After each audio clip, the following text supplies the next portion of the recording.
दोस्तों आज हम 25 हिस्ट्री के प्रश्नों का क्विज टेस्ट करवाने वाले हैं जो आने वाले एग्जाम के लिए बहुत ही ज़्यादा महत्वपूर्ण होने वाला है। तो ध्यान से पढ़िएगा। तो चलिए शुरू करते हैं।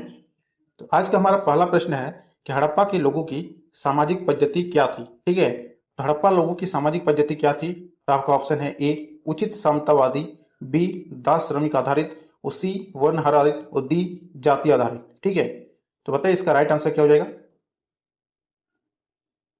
तो इसका राइट आंसर हो जाएगा उचित समतावाद। ठीक है, ऑप्शन नंबर ए इसका राइट हो जाएगा।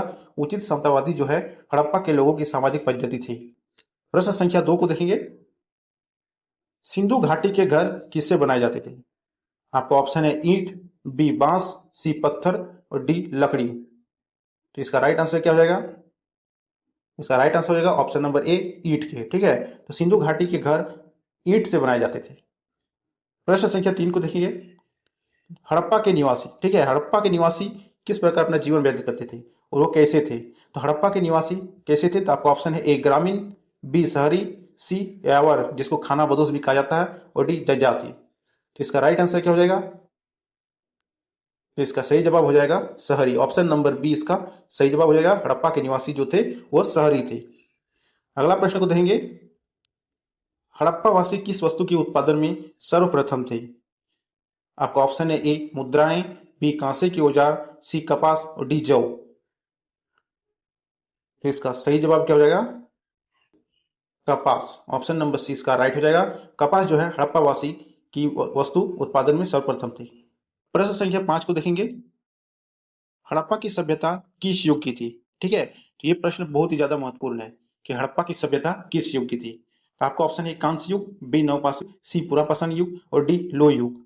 तो इसका सही जवाब बताइएगा। तो इसका सही जवाब क्या हो जाएगा? हड़प्पा की सभ्यता कांस्य युगीन थी। ऑप्शन नंबर ए इसका सही जवाब हो जाएगा। हड़प्पा की सभ्यता किस युग की थी? तो कांस्य युग की थी। प्रश्न संख्या 6 है। सिंधु घाटी सभ्यता की लिपि कौन सी है? ठीक है, तो सिंधु घाटी की सभ्यता की लिपि कौन सी है? तो इसका सही जवाब हो जाएगा ऑप्शन नंबर सी अज्ञात। सिंधु घाटी सभ्यता की जो लिपि अभी तक खोज नहीं पाई है और ये अज्ञात ही है, इसलिए इसका राइट आंसर हो जाएगा ऑप्शन नंबर सी। प्रश्न संख्या 7 को देखेंगे हम लोग। ठीक है, तो भारत में खोजा गया सबसे पहला और पुराना शहर कौन सा था? बताइए। आपका ऑप्शन है ए हड़प्पा, बी पंजाब, सी मोहनजोदड़ो, और डी सिंध। तो भारत में खोजा गया सबसे पहला और सबसे पुराना शहर जो था वह था हड़प्पा। ऑप्शन नंबर ए इसका सही जवाब हो जाएगा हड़प्पा। प्रश्न संख्या 10 है कि सिंधु घाटी के लोगों की एक महत्वपूर्ण रचना निम्नलिखित में से किसकी मूर्ति थी?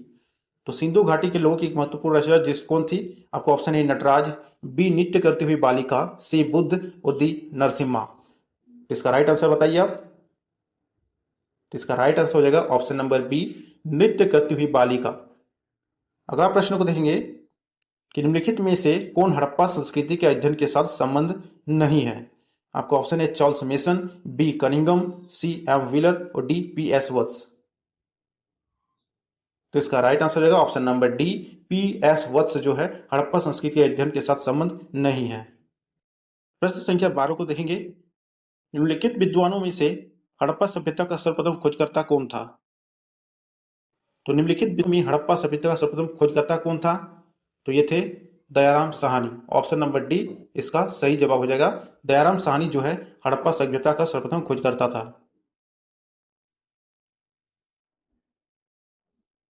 प्रश्न संख्या 13 को देखेंगे कि सिंधु घाटी सभ्यता का पत्तन नगर जिसको बंदरगाह कहा जाता है वो कौन सा था? तो आपका ऑप्शन है कालीबंगन, बी लोथल, सी रोपड़, और डी मोहनजोदड़ो। तो इसका राइट आंसर क्या हो जाएगा?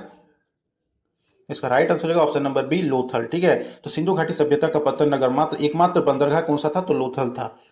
अगला प्रश्न को देखेंगे। प्रश्न संख्या 14 है कि सिंधु सभ्यता के टेराकोटा में निम्नलिखित में से कौन सा पालतू जानवर विद्यमान नहीं था? तो सिंधु सभ्यता के टेराकोटा में कौन सा पालतू जानवर विद्यमान नहीं था? तो आपका ऑप्शन है ए भैंस, बी भेड़, सी गाय, और डी सुअर। तो इसका राइट आंसर बताइए। इसका राइट आंसर हो जाएगा ऑप्शन नंबर सी गाय। सिंधु सभ्यता के टेराकोटा में गाय जो है पालतू जानवर विद्यमान नहीं था। अगला प्रश्न को देखेंगे कि निम्नलिखित में से किस वेद में प्राचीन वैदिक युग की सभ्यता के बारे में सूचना दी गई है? तो बताइए इसका राइट आंसर क्या हो जाएगा? आपका ऑप्शन है ऋग्वेद, बी यजुर्वेद, सी अथर्ववेद, और डी सामवेद। तो इसका सही जवाब हो जाएगा option number A Rigveda. Rigveda में जो है वो प्राचीन युग के वैदिक युग की सभ्यता के बारे में जानकारी नहीं दी गई थी, इसलिए इसका राइट आंसर होगा ऑप्शन नंबर ए। प्रश्न संख्या 16 को देखेंगे। वैदिक आर्यों का प्रमुख भोजन क्या था?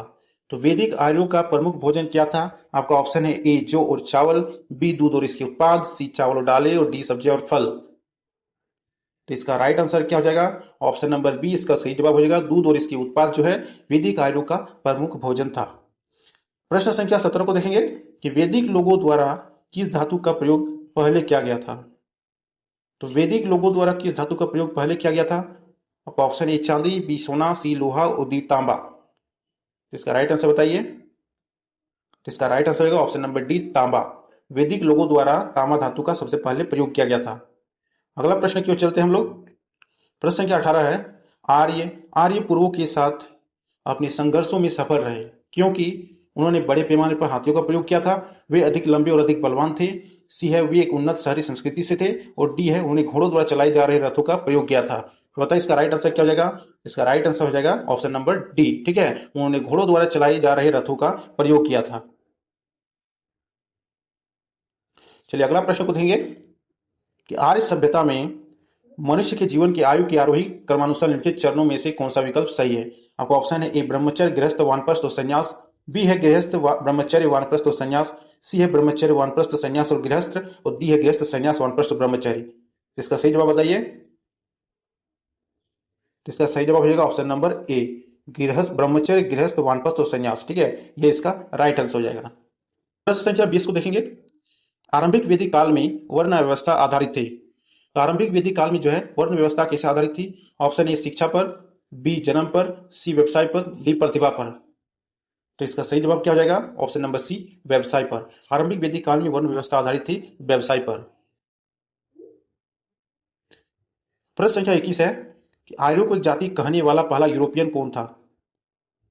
आर्यों को एक जाति कहने वाला पहला यूरोपियन जो था वो था Max Muller. Option number C इसका राइट हो जाएगा। मैक्स मूलर जो है आर्यों को एक जाति कहने वाला पहला यूरोपियन था। चलिए 22 नंबर का प्रश्न देखेंगे।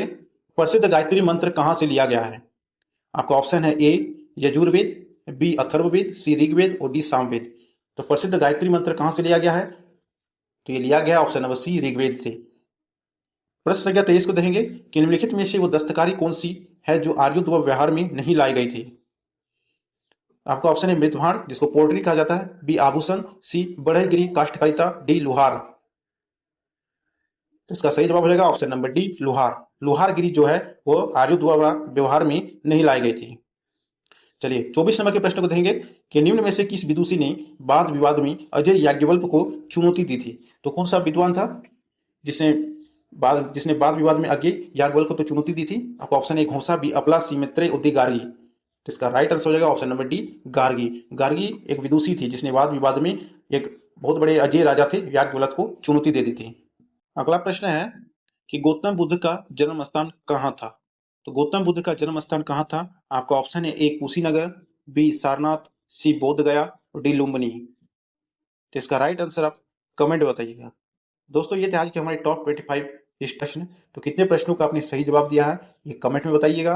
अगर आप इस वीडियो में नए हैं तो वीडियो को लाइक और चैनल को सब्सक्राइब कीजिएगा। तो मिलते हैं अगले वीडियो में।